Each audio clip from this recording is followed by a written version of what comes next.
Joshua, we recently got a conviction in the trial of Donna Adelson, but the case goes back all the way to 2014 with the murder of Dan Markel. Set the scene for us. Talk about who Dan Markel was and tell us about his bitter divorce from his ex-wife, Wendy. Yeah.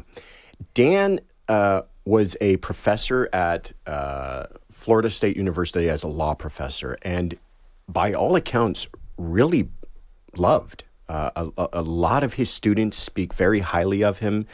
The faculty spoke very highly of him. It sounds like he was really a treasure to that community there. He marries Wendy Adelson. They have 2 children, and their marriage begins to fall apart. This happens in marriages sometimes. Nothing about that is extraordinary. But what turns ordinary and incredibly sinister is the battle they start to have about the children. And in particular, Wendy and her family, her mother in particular, Donna Adelson, who we're going to get into, want to relocate everyone, including Wendy and her children, down to South Florida. So they live in North Florida, Tallahassee. They want to have them relocate down to Miami to be with the grandmother. And there's litigation about this, and a court order finally comes out saying, no, you can't do that. This is where the kids live. This is where they were raised, where they were born. You can't move them down to Miami. And this is what many believe to be the inception of what led to an incredible act of murder. Which occurred on July 19th, 2014. So Dan Markel shot in broad daylight outside of his home. What happened that day, and how did the investigation unfold and evolve? So on the day of the murder, he pulls into his driveway in front of his garage. As he's getting out of his vehicle, it's believed, there's no eyewitness to the murder, but it's believed that 2 gunmen approach him in a vehicle that had been tailing him, somehow get his attention and shoot him in the head. He actually survives that initially and goes to the hospital and dies several hours later. And it is unsolved. I mean, initially, police have no idea who's involved, no idea who might have been involved. Wendy is brought in. They hadn't been living together at the time. They'd already been separated. They tell her about what's going on. She behaves as though she's completely shocked by the whole thing. And I say behaved on purpose. We could get into that later. But at this point, and for a year or so after, police have no idea who committed this crime. But slowly, things start to unravel, and they're able to track down the vehicle that had been tailing him. And through a number of other really phenomenal uses of police investigative tools, they're able to track down the shooters, who become the first 2 individuals convicted for his murder. A year and a half later, the indictments of Sigfredo Garcia and Luis Rivera. And from there, a probable cause affidavit outlined the motive for the murder and linked Charlie Adelson, Wendy's brother, and Donna, her mother, to the crime. Talk to us about the evidence that supported this theory and sort of paint that whole picture of what it actually transpired to result in a death. Yeah, this is really a remarkable case because of the amount of moving parts involved. So you have Sigfredo Garcia and Luis Rivera are the shooters, the gunmen. They are the first identified by police and quite directly identified from the vehicle they were using, from tracking they have a toll roads that track them through those automatic toll payment devices in your car, things like that, cell phone records, everything else. That leads them to a woman by the name of Catherine McBanois. Catherine McBanois, they then realize, has been dating at the time a man by the name of Charlie Adelson. Charlie Adelson is an incredibly wealthy and successful dentist in Florida. So what is the connection between all these people and then Charlie Adelson, oh, by the way, who happens to be the brother of Wendy Adelson, who married Dan Markel? And now they begin to realize what might have been behind all of this. Again, it's hard to tell this whole story. We could spend hours going through the complications of all of it. but essentially through the use of cell phone records, money being transferred, and eventually, and most importantly, Catherine McBanois testifying against Charlie Adelson.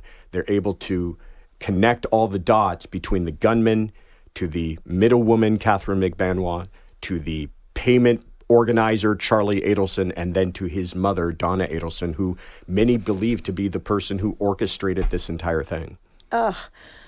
This is the case of like the terrible mother-in-law from hell. Like anytime you think yours is terrible, be like, not as bad as Donna. I'm just kidding, but I love my mother-in-law. Okay, so talk to us about, you mentioned at the time, all right, so Wendy behaved as if she was shocked. So we know that in these investigations, there are times when law enforcement is immediately suspicious of family members. And there are times when, as they must do with every investigation, they're simply ruling them out. But the point remains that at all times, you do have to address each family member in turn and assess the evidence surrounding that person. So walk us through what happened as they were just, crossing T's and dotting I's and came to Wendy. What happened next? Anybody who's been following this very closely, you realize that she is the person who was at the center of all of it. She's the person that had the most to benefit from all of it. And it would be hard, in my view and many others, to believe that she wouldn't know what was taking place when they're orchestrating the murder of the father of her children, okay? So, saying all of that, what they have been able to do, though, is through the testimony of some of the people involved who've cooperated, including Catherine McBanois, through cell phone evidence, through other tracking evidence, and through an operation that was incredibly clever by law enforcement, which has been referred to as the bump, where a year or so after this crime took place, and everyone involved believed they had gotten away with it, including Donna, they sent out an undercover officer to meet with Donna, to essentially run into her, therefore the bump. And this person says that they are involved in the Latin King street gang, and that the shooters were also involved in that gang, and that she needs to do right by them. And she knows what I mean by that, and hands her a note. She, instead of like any normal person, calling law enforcement immediately saying, hey, somebody's trying to extort me, calls Charlie. And this is before Charlie's ever been indicted. And they have some very coded conversations. And then they have a meeting. And during that meeting, they're speaking in very whispered tones. And this is what really was a huge turning point in the case, how they were able to piece it all together. And in fact, confirm what I think was already their suspicion at the time, that both Charlie and Donna were the ones orchestrating this. Which this really underscores how well the police work was done in this case. Because as you describe, the whispers and the conversations, that meant that they had been authorized via subpoenas to have wiretaps and to have these elements that are at the disposal of law enforcement with proper cause, that they had that all lined up to obtain this evidence. So this really, I think, is a case that sort of deserves a hat tip to good police work, because that really is what frankly built this whole case. It's phenomenal police work, and it's also phenomenal work on the prosecutors. Like you said, this is over 10 years old. The prosecutors are working on this case. This has been their career, essentially. I mean, they've put a tremendous amount of work. They've done an admirable job. And it's a case that's very complex, and it's a case that they keep on coming back to trial after trial until they get what I feel is, what they feel is complete justice out of this, which is why many people are asking, is Wendy Adelson next? So Charlie wasn't arrested until then, till 2022. And then his trial begins in October of 2023. So what happened there? How did it unfold? How did it end? A couple of very interesting things happened. First of all, Charlie's defense is essentially that he was being extorted, that the Garcia and Rivera and McBanois had learned that he had money. They were trying to find a way to extort him for money. So I think the theory was that if they murdered Dan Markel, that somehow that would indebt the family to them, and then they could extort the family for money. Even as I'm explaining this, I'm seeing the expression on your face, and you probably share the same expression that many of the jurors did. It's just hard to follow and doesn't really make a bunch of sense. But that was their theory. Catherine McBanois did testify during that trial. I think her testimony was incredibly powerful for the prosecution because she laid out what happened. Wendy Adelson actually testified during that trial, which has been interesting because she's testified now during Charlie's trial and during her own mother's trial, Donna Adelson's trial, that we're going to get to in a moment, under the what's called use immunity, meaning she doesn't want to testify. She's got a Fifth Amendment right. She knows she's under investigation. She knows she's likely a suspect and would claim the Fifth and not testify, but for the prosecution granting her immunity that they cannot use what she says on the stand. So she's testified under those circumstances twice now. And then Charlie took the stand as well and told this entire convoluted story that I just told you. Now, he's very smart and he's very eloquent, and he had an answer for everything. It's just those answers were not believable to jurors. He was convicted, sentenced to life, and soon after his verdict, his mother, Donna, was arrested at the airport with a one-way ticket to Vietnam, which does not have extradition for murder. Whoa. So then Donna's trial began in August of this year. And as you were saying earlier, Josh, prosecutors are saying that she's the one who orchestrated the murder for hire plot. So 3 other convictions made in this case so far. We got Charlie, the 2 gunmen. So it seems like they have a pretty strong case. So what strategy did the defense adopt here? This trial, and again, I think demonstrates the point I was making before about how much I admire the prosecutors in this case and the job that they did, because this trial was the most difficult test to date that they had. The reason for that is think about the degrees of separation from the shooters. You have the trigger men. That's, fairly easy to kind of piece together for jurors. Then you move that away to the intermediary, Catherine McBanois. It's going to get a little more difficult. Then you move to Charlie. Then you move to Donna. So you have to prove, first of all of those underlying people were involved, that a murder took place, who committed that murder, and then connect all those dots all the way from the triggermen up to Donna and back down again. Because this case isn't just about knowledge after the fact. It's about conspiracy, meaning that you had a knowledge and agreement ahead of the time and acts in furtherance of that, creating a conspiracy. So this was no small undertaking, and they did a remarkable job through circumstantial evidence, and also through the use of some jailhouse informants who had conversations with Donna since her arrest, which I think were incredibly impactful to the case as well. But it was a remarkable trial. Donna did not testify, which she in court hesitated about many different times. But eventually, after only a few hours, she was convicted.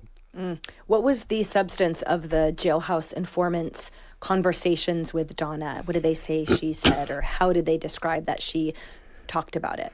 2 jailhouse informants talked about how she had attempted to bribe them to give certain testimony, either through money or putting money on their books or helping them out once they got out of jail. And one of them in particular said that Donna admitted her involvement in the murder scheme, which was why I say I think it was very impactful. Is it was the most direct piece of evidence that she was involved in the crime. Everything else was circumstantial and powerfully circumstantial. I mean, she had the make, model, and VIN number for Dan Markel's car in her own calendar notebook. Why in the world does she have her son-in-law's information like that in her notebook? Other pieces of information were powerful, but none of them were what you and I would describe as lawyers as direct evidence. But now you have a witness who says, I heard from her own mouth admit her involvement. The problem is that's coming from a jailhouse informant, and there's obvious issues with, veracity and how trustworthy is that person, but that one witness did at least testify to that. When I think of all these trials in succession, I think about how many opportunities that the defense has for motions to exclude, including the existence of the convictions themselves. And oftentimes, as this is sort of woven in with juror psychology, if people feel that someone has already been convicted for a murder, well, then that's, it's taken care of.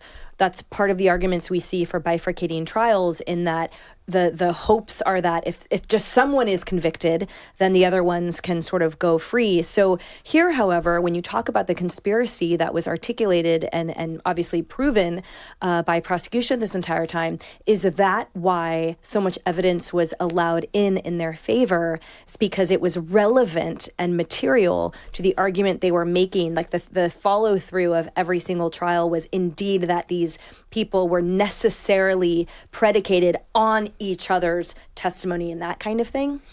You hit the nail on the head that, yes, the prosecution, they don't start, at the 50-yard line, right? They have to start from the very beginning with each trial. So they have to prove each person's involvement. So part of that had to do with presenting evidence, and part of that had to do with presenting the idea that they had been convicted for that. And that became just kind of naturally a part of the trial. Now, jurors are instructed that they can't just use the idea that somebody's been convicted to mean that everybody should be convicted for it.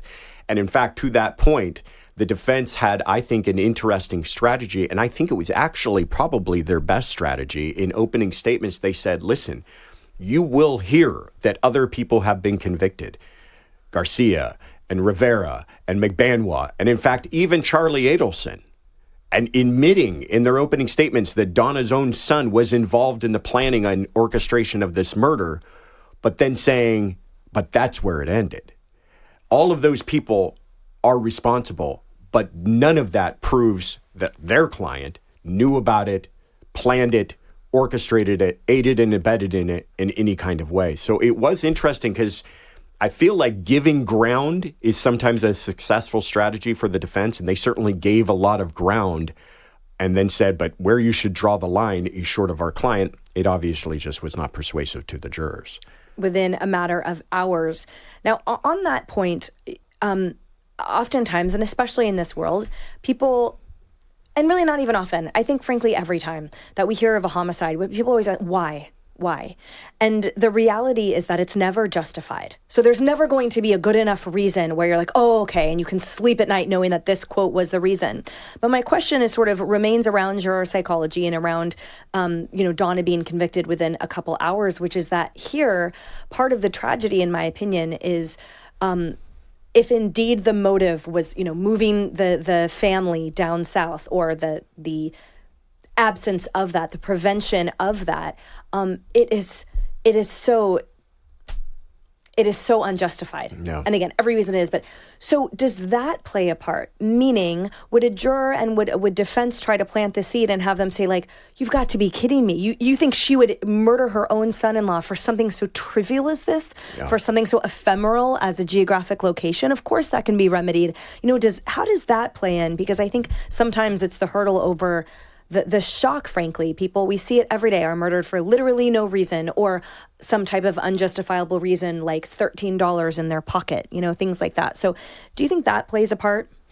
I'm so glad you brought this up, because this is something I think about quite a lot too, is that it feels like that we can wrap our heads around some reasons for murder and not others, whereas there really should be no good reason for murder, right? I mean, maybe saving the life of your children, self-defense type situations, but right. The idea that anything rationalizes it makes no sense. But we do look for motives, and we do go, okay, well, money. Money's always a big one. Money kind of makes sense to us. If there's a lot of money to gain, we can kind of wrap our heads around it. And here, you're right. The motive, even as articulated by the prosecution, was convenience. They didn't want to have to travel from South Florida to North Florida to see their kids anymore. And that is it, I think, at its simplest terms. But when the case played out and you saw this growing vitriol from the family, and in particular Donna Adelson, towards Dan Markel, they hated this man. And they hated how he wasn't making life easy for them. And they wanted him punished. And I think that ran rampant to the point that they convinced themselves that murder was the best option here. Now, again, not a good reason, but at least a little bit more understandable. But to your point about did the defense try to exploit that and go, nobody murders anyone over geography, they did. And in fact, they called the divorce attorneys for Wendy and talked about, hey, how big of a deal is it that the kids couldn't live in South Florida? Oh, not that big of a deal. These types of rulings happen all the time. It wasn't that big of a loss for the Adelson family. Were they really upset by this ruling? No, not all that much. So they did try to explain to jurors that, like, hey, if the prosecution's trying to convince you that murder arose out of this ruling, it's not there. But I think it was there because it was that in the context of all of the other, like I said, rising hatred towards this man that this murder was committed. So paint a picture of the courtroom as the verdict was read. That was pretty incredible. Donna, she's kind of a expressive person. She even got chastised by the judge a couple of times for her reactions in court and facial expressions, and she was heavily involved in the case. But boy, did she react to this verdict. She had an incredibly emotional explosion in court and really fell apart, kind of yelling to the point that the judge stopped the proceedings, escorted the jury out of the courtroom, admonished her to behave herself before he brought them back in to kind of finish the remaining busy work that they had to do with the verdict. And it was, I think a lot of people were surprised by it. It obviously was a clip that made its rounds on the internet because people who were following this, it was a shocking moment. It also was curious to me because I thought it looked almost like a person genuinely shocked by the verdict. But what I think that speaks towards is the Adelsons were very wealthy. They always got their way. I described Donna Adelson as a person who probably has sent back many meals in her life. Like, this is a person who always gets what she wants, when she wants it, how she wants it. And now that ended. And that came crashing down in an incredibly dramatic way. And I think she was realizing in that moment, it's over. I'm going to prison. I don't get to object anymore. I don't get to hire attorneys and try to stop this. The freight train has left the station and I'm going to prison. And I think that's really what was happening in that moment. I mean, underscored by her before the verdict, trying to persuade other incarcerated people, do this for me, I'll pay for it. You know, that sense of entitlement and the position of like, I can get my way through payment, bribery, etc. Clearly that was... Well, think about who we're dealing with here. I mean, this is a person who expected to have her way so much that she was willing to kill the father of her own grandchildren to get her way. That's the type of narcissist we're dealing with. That's the kind of psychology that fell completely apart in court when she heard that guilty verdict. Yeah. So in 2022, Josh, Governor DeSantis, which is the governor of Florida, signed the Markel Act into law. What does this legislation do? Yeah, it's pretty incredible that, at least some good is hopefully coming of this. What the bill says is it allows for grandparents to petition courts for visitation with their grandchildren where the living parent was found culpable by criminal or civil court for the other parent's death. So trying to apply that in the case here, Dan Markel is murdered. Wendy Adelson takes full custody of those children and then cuts out Dan Markel's parents completely. This law would prevent that. Now, where listeners who are paying attention very closely will understand is it doesn't entirely apply to the facts of this case because Wendy has not been civilly or criminally indicted. If she were to be, though, that's where this law would apply. But it certainly gives an incentive for people to, hopefully realize some sort of peaceful resolution to these types of issues and protect grandparents to be a part of their grandchildren's lives.